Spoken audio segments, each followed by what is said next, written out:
Brian and Kenzie in the morning. And Chicago's alternative all day. Q101. Brian and Kenzie on Q101. Ahoy! Let's go!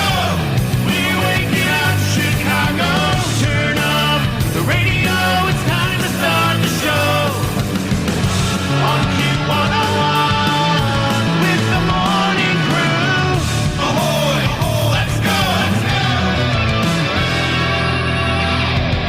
Welcome to the morning show.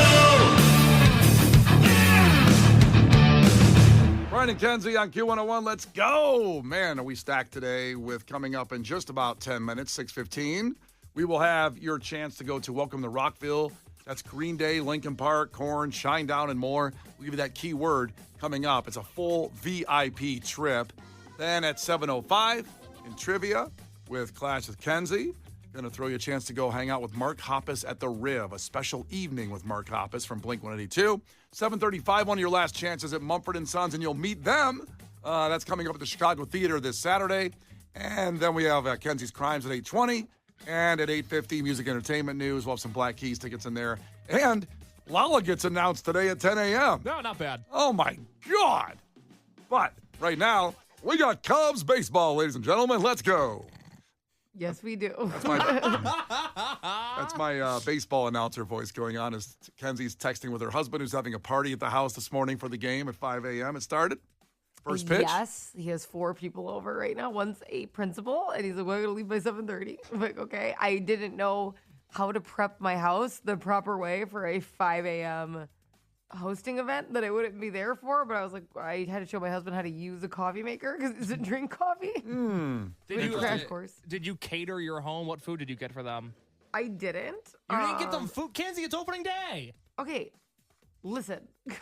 I told my husband last night I would put the kids to bed if he wanted to go to our Country Donuts place and pick those up. He didn't. So I don't know what else to do. What are we gonna make a frittata? I gotta go to the studio. Okay? Wait, what's the name of the donut place? Country Donuts is the best. It's in Elgin. It's fantastic. Yes. Thanks for bringing us some of those. just Could have gonna brought some say, here you first, know. and then you got some for your husband. I got none for nobody. None You're not for listening. nobody. We're together a long time now. Hadn't heard of these country donuts before. Yeah. Sounds like something would be nice to have right now to dunk in some mythical coffee as well. That'd be great. I mean, Kenzie, come on now. Jim checked in from Woodridge, says he has 32 people in his house right now. Jim, thanks for checking in. And now if you hear this big, like, I don't know, maybe during commercial breaks they got a DJ over the commercials, so they're playing some DJ music or organ music in Woodridge. That's Jim. That's our guy Jim right there if that's going on in your neighborhood. Yeah, we did a check-in on Facebook at 5 a.m. when the game started. A lot of people up watching this Cubs game right now. At my house. They were all at my house checking. Yeah, you saw the I'm four. doing a live broadcast. This is where we should have set our booth up, guys. You saw that principal grading papers, and all of a sudden he took his phone. Yeah, I'm here watching the game. Checking in. Yeah. All these kids are going to fail. Well, just so you know, it's 1-0 Cubs right now as Miguel Amaya knocked in the first run of the year. Here's what it sounded like. 1-1. That's it well, right center field, into the gap. Page's back, he can't make the catch. It'll one-hop the wall. Dansby scores, Amaya to second. Cubs lead 1-0 here in the second. How about it? There we go. We're going to do this every break. As long as they're doing well. This is fun, actually, to have this going on live. I think some people, like in the management world, would say, don't mention the game. They'll turn off you and watch the game. I think everybody knows the Cubs game's in Tokyo right now. I think it's fine. That's a big secret. Yeah. Just listen to us and watch the game. You can do both. You really can. It's kind of like that old wives' tale. I don't know if you know about that. You can take the movie The Wizard of Oz, and if you turn the volume down, but bring up Pink Floyd's Dark Side of the Moon, the whole album, it matches up with the movie. Things that are going on during Wizard of Oz match up with what's going on in Pink Floyd's audio-wise of Dark Side of the Moon. So what I'm saying is you turn down the Cubs game, this show matches up perfectly with whatever's going on. If you just keep this show, Q101 on your stream, smart speaker, on the app, however you're listening to us, in the radio, in the car, but the game matches up perfectly with it. Wow. I think. Not a fan of Wizard of Oz or Pink Floyd. That's a tough sell for me. Oh, boy. Really? You've seen The Wizard of Oz? I've seen The Wizard of Oz. Wizard of Oz. It sucks. Let me tell you. Not a good movie. An early Friday movie review from Case here at 6 in the morning. Yeah, not a good movie, let me tell you. You know what? I get it because every once in a while there's a classic and you're just like, stop it. Because that's how I feel about E.T. Oh, I've never seen E.T. Get to the point. What alien talks that slow? It is so annoying. Unbelievable. He's like, phone, end the conversation. Just get, I can't listen to it. Spitting on 2 classics. Very disappointing this morning. Really? You like Wizard of Oz? I loved it. I loved it because it was. Did you watch it as a kid or an adult? As a teenager. That's probably too old. You had to first watch it at about 6, 7 years old. That'd be a terrifying movie to watch as a child. Hell yes, it's terrifying. That's what's good about it.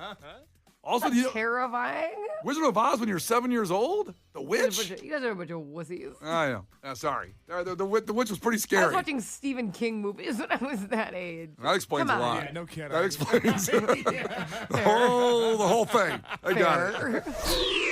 Brian and Kenzie. On Q 101. Brian and Kenzie on Q101. Time for a fact that makes your brain go.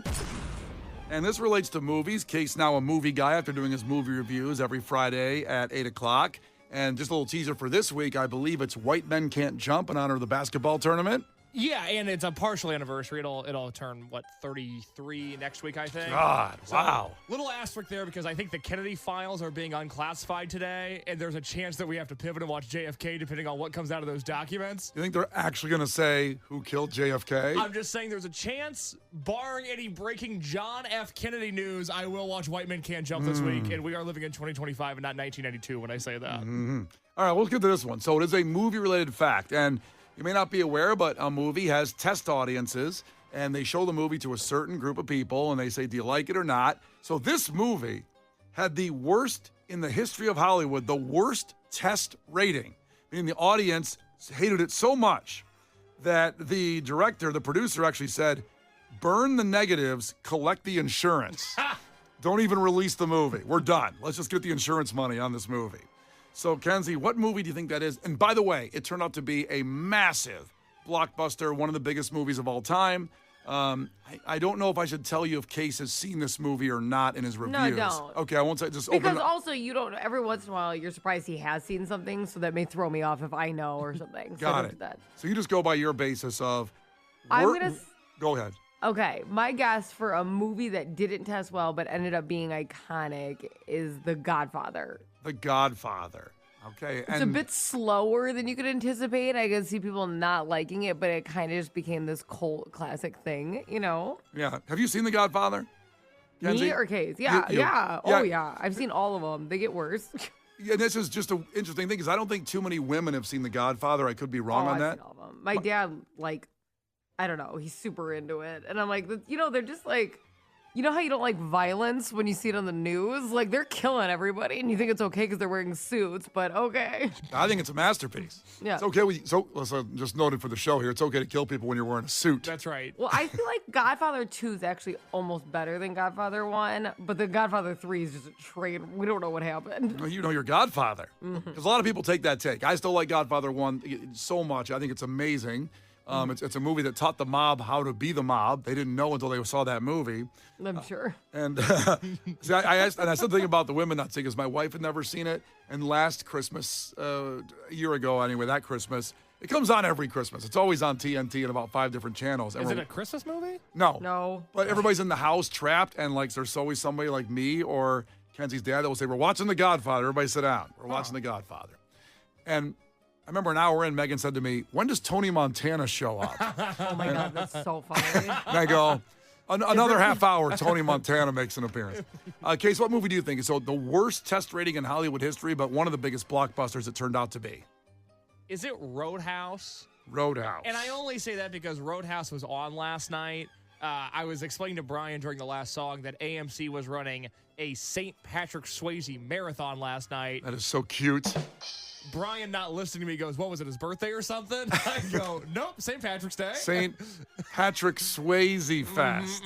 Very nice. But watching Roadhouse, a movie that I adore, a movie that I reviewed at this time last year, I can't believe it. It works. Nothing about that movie should make it iconic, and yet it's absolutely incredible. It really is. So coming up after Dave Matthews Band, You can guess on the text line at 312-591-8300 what movie you think got the worst test rating when they showed it to an audience, but turned out to be one of the biggest blockbusters of all time. We'll give you that fact that makes your brain go when we come back here. Brian and Kenzie on Q101. The Brian and Kenzie Show. On Q101. The Brian and Kenzie Show. On Q101. Brian and Kenzie on Q101. Dave Matthews Band, and time for a fact that makes your brain just go. Now, we talked about a movie that had the worst test rating in Hollywood history, but turned out to be a blockbuster. In fact, the producer said the test rating was so bad, he said, burn the negative, get the insurance, and let's just move on. And if they didn't do that, or I should say if they did do that, boy, would we be not having a movie in all of our lives. Since they said to burn the negative and get the insurance money, is it Twister because they were in it for the money and not the science? Interesting. Jonas, son of a bitch. It was not Twister. A lot of That's people a guessed. shame. We had people guessing Fight Club. We had, Kenzie guessed The Godfather. Case guessed Roadhouse. Someone said Top Gun. I could see that testing bad, but then, of course, it kicks ass. How could that ever test bad? I don't know. That in a theater changes your life. You feel like you're on a plane. It's awesome. Some people saying Avatar, Shawshank Redemption, Star Wars. I remember George Lucas in the middle of it. They came to him and they said, because at the time that movie came out, disco was popular, and he wanted to use the symphonic where it opens, ba-na-na-na. And they said, no, you got to use disco music there. And I believe George Lucas had a heart attack and had to go to the hospital. Because he was like, I can't believe they want to do that. And eventually he fought his way and he got what he wanted, and we got that iconic opening. Thank goodness. That's what you do. No, the movie, and Kenzie's going to take big sides this one, and is part of a movie that Case has seen in his movie reviews, was Dirty Dancing. Dirty That pisses Dancing. me off. Yeah. Well, what pisses you off? What a horrible audience. Who are they? I Well, want to know them. I don't know the age range or what they were, but you see a movie, and a lot of times you're like, what's going on here? This is so stupid. But then it gets in the theaters, and somebody likes it, then you like it, and you watch it again, and you go, that's amazing. So, also in the Patrick Swayze universe.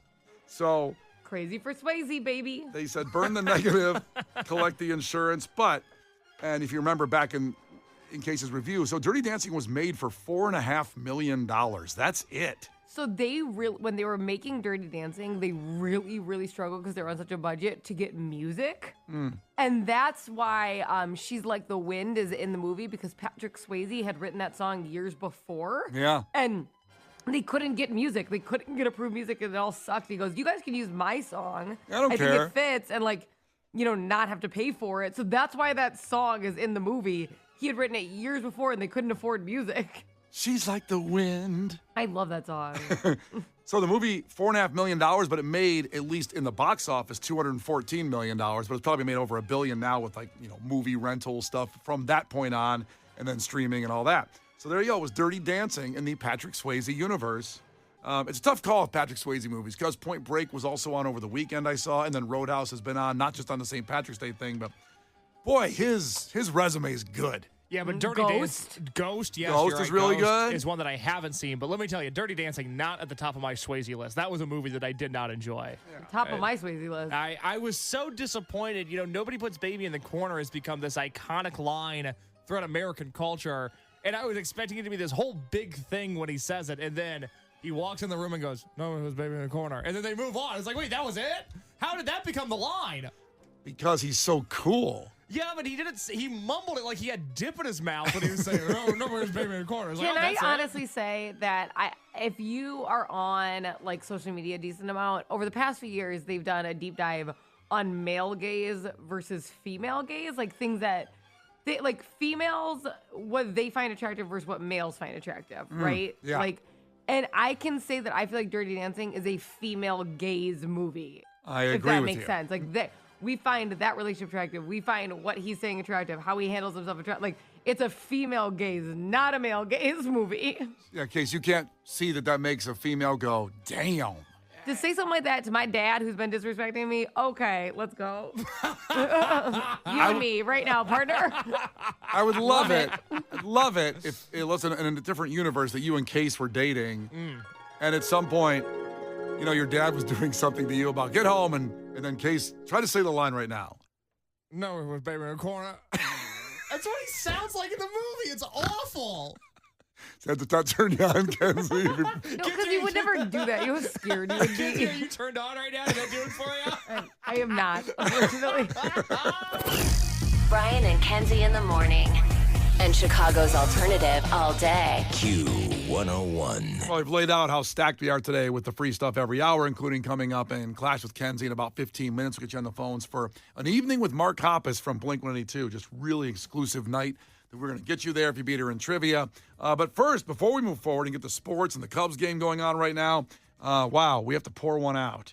How do I say goodbye? And this was an unusual double whammy pour one out because we already poured one out for him. Really? Yeah, we did this a long time ago because they declared bankruptcy, but now they declared it again because they try to get out of bankruptcy, but they're going to close all stores now, so it's over. Move on. It's like The Sopranos. It's over. It's done. And that store is Forever 21. And we're pouring one out today. They filed for bankruptcy. Forever 21 is ironically 40 years old, R.I.P. They've been struggling for years. Excuse me, I'm getting emotional about it. Yeah. Do you want to tell me about it? It was. Do you want to tell me about your Forever 21 memory since you're so broken up about this? Got like a demon possessed you. Oh my God. I will say that I walked outside of Forever 21 for years, and I never went in one. Like, I've been in a Victoria's Secret. I've been in other women's brands, but I've never been in a Forever 21. And Well, they sell men's clothing. They do? Yes, and kids' clothing and all. I mean, the very initial was women's, but I mean, Forever 21 became like huge. They started taking places of like anchor stores, like Mall of America, stuff like that. Became an actual anchor store in a lot of malls, and that's when they had men's clothing, a kids section, all that kind of stuff. I did not know that. Never ventured in. I always saw women A leaving lot of there. band shirts, hey guys, look at that. You would have liked it. Is that right? Yeah. Band Tons. shirts? I don't know. Look, Forever 21, do they sell men's clothes? Yes. Do they sell clothes for men shaped like me? No, they do not. No, they don't. I don't buy that case because my ex was not like, you know. What was he Man, like? I can't wait for this. I can't wait for this. I'm just saying, one of my exes was not like auditioning for Baywatch or anything, and he fit those clothes just fine. I got the picture. Similar build. And that build is similar to what? You. Oh, okay. I'm picturing And him. him. I'm picturing him in jams for some reason. In jams? Yeah, jams like the board shorts. What are jams? We call them jams, by the way. Board shorts at one point were called jams. Huh? You don't know that? Like, you dumb kids I around thought you here. meant like pajamas. I'm like, do you call them that? No, they were board shorts at one point were called jams. What point? What year was that? At some point in time in space. 1865. Yeah, no kidding. When they crossed the border in the Confederate Army, they were wearing jams. They were wearing Billabong board shorts? And you rode your horse to school? What the hell? Yeah, go look at the old pictures of the Battle of Gettysburg. Yeah, look at Robert E. Lee. Look at what he's wearing. They're all wearing jams. Good to know. But Forever 21 gone. Yeah, I mean, I don't know who's going to miss it. They of course everybody blames Temu and Shein for their business going out because they sell everything for $1 that looks like your stuff. Can I ask a non-judgmental question? There's no tone behind this. There's no subtext. It's an honest, open question. Which means it has all of that, by the way. Go ahead. Do people actually buy stuff from Temu? They must. Is that a real thing people do? I think they do because, like, it's 4 cents. And they're like, well, let me just roll the dice and see if it looks like this. It's almost like a lottery ticket. Okay. Unfortunately, I think it's almost trendy to see what you actually get because people are making a ton of money off of like their Temu hauls when they're like, you won't believe what actually showed up. So their video gets 4 million views. Okay. I can't tell you how funny it is though when someone tries to order like a wreath off of Temu. I don't know if you've seen this. They show the picture from the website and like say I ordered this wreath. And then it shows up in the mail and it's like a blanket with a front door picture on it and a wreath. Like it's like a photo background. Like it's like the image got sent to them of the product. Wow. Well, like you said, you're gambling, or if it lasts one wearing for 4 cents, it's worth it. If you're at one night, it fell apart. Temu is like a whole other world to me. Shein, I've seen, I get it. Their bathing suits are like $3. I'm not saying it's good for the world. I'm just saying I understand what's happening there. Not everything that shows up is bad. It's a 50-50. Timo seems like even rougher. Like it makes Shein look like maybe a luxurious brand, in my opinion. So we have a text in 847, all caps. Timo is awesome. See? Yeah, so people are doing it because otherwise these businesses wouldn't be hurting. Unless, Did you see the croissant lamp that went viral? Because it was a real croissant. no, I did not see that. Okay, it was But either now I want a Temu or croissant. Shein. Listen, it was either Temu or Shein, and it was like a light up, like you could turn it on, and it would light up, and it was a croissant lamp, okay, but it just sat there like a desk lamp. And a girl posted, because she was like, all these ants kept coming up to my croissant, and she goes, it is really realistic, and she was looking at it, and she kind of broke it, and she goes, it's a croissant with resin on it, and she ate part of it. She like bit it, and she goes, "Oh my god! Like this is a croissant with resin on it." Like, good for her. And it shredded like it's crazy because she got like $1 lamp, and it was just a real croissant. Yeah. Well, remember, all you people that shopped at Temu took out Forever 21. Are you going to head to the Forever 21 at Water Tower Place to say your goodbyes? Maybe I'm looking on their website right now at their men's clothing section. You can get a tank top that says "Don't Touch Me" for $13. You can get an Offspring Smash graphic tee There you go. for $21. That's still pretty high if they're going out of business. $21? What the hell, guys? I mean, drop it to 10. Come on now. So You're everything like, there's no shipping. It's in person. Come on. yeah, it should be $9.99. I'm going to go buy that shirt today, and I'll see if those Billabong snow pants are still available, too, that I wanted to buy. The ones that Robert E. Lee wore in the battle. That's right, Guys- those jams. Somebody just texted in and said my son got his couch off Temu and he loves it. There you go. That's going to kill the world. All your favorite stores. Damn, Brian. I know, yeah. Brian and Kenzie in the morning. And Chicago's alternative all day. Q101.